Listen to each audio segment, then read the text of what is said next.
In 2019, thought leaders from around the world gathered in Los Angeles for a 2-day workshop to talk about the global crises in human rights, with the hopes of coming together from a range of disciplinary perspectives to think about the ways in which the challenges we're all seeing could best be addressed. A key thematic area for discussion was in the area of sexuality, sexual rights, and reproductive rights. And key collaborators were asked to reflect on, within their particular area of focus, how human rights, including but not limited to international human rights law, could serve as a meaningful counterweight to the regressive trends around sexuality, sexual rights, and reproductive rights that seem to be sweeping the globe. Collaborators offer insight into the current status of rights and the ways in which different rights framings can support specific populations, such as lesbians, gay men, and transgender populations, and the growing COVID-19 pandemic. Across the international community, there remains a discernible effort to push back against human rights in context of sexuality, sex, and sexual and reproductive health. These regressive efforts result in defining impacts on the related institutions, initiatives, and incentives. For the fuller realization of rights, we must reset our efforts for stronger resistance to regression. That in turn requires that we move into a deeper, more intersectional analysis, building on theories of gender, politics, and global health. In the United States, domestic policymakers continue to view human rights as foreign, conceptualizing justice by exclusive reference to the U.S. Constitution. After participating in the design of almost every international human rights structure, the U.S. still refuses to be meaningfully bound by international rules. At the state and local level, the Yale Global Health Justice Partnership's work in the U.S. hinges on collaboration with local advocates, whose commitment is to the world within their grasp.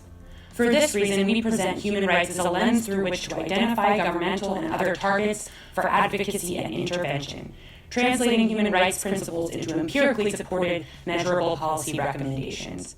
When we think about sexual rights, we can certainly see examples of success. However, it's no exaggeration to say that enormous challenges still exist. It may seem that the global acceptance of LGBT rights is on the horizon. There is, however, a major pitfall in relying upon this sense of inevitable or logical progress. We must move towards some decolonial reformulations of the concepts of sexual diversity, if such rights are to be a genuine resource for equality, rather than being hostage to a homo-colonial dynamic that disempowers both universal LGBT rights and local non-Western versions of sexual diversity. While international human rights law may not work to realize trans rights, rallying behind the phrase, trans rights are human rights, meaningfully puts the U.S. in conversation with other struggles around the globe. There are no one-size-fits-all solutions to the pressing issues facing trans communities in their vastly different socio-legal and geographic contexts. However, drawing on one another's collective successes through human rights claims can be a powerful way to push back against efforts to repress and restrict trans people's rights. And in fighting for ourselves, we make progress toward human rights for all. COVID-19 has challenged not only health, but rights worldwide, including sexual and reproductive rights. And we have to recognize and address the fact that despite recent advances, these rights in particular are particularly vulnerable to regression. Pandemic conditions and policies threaten reproductive rights in new ways.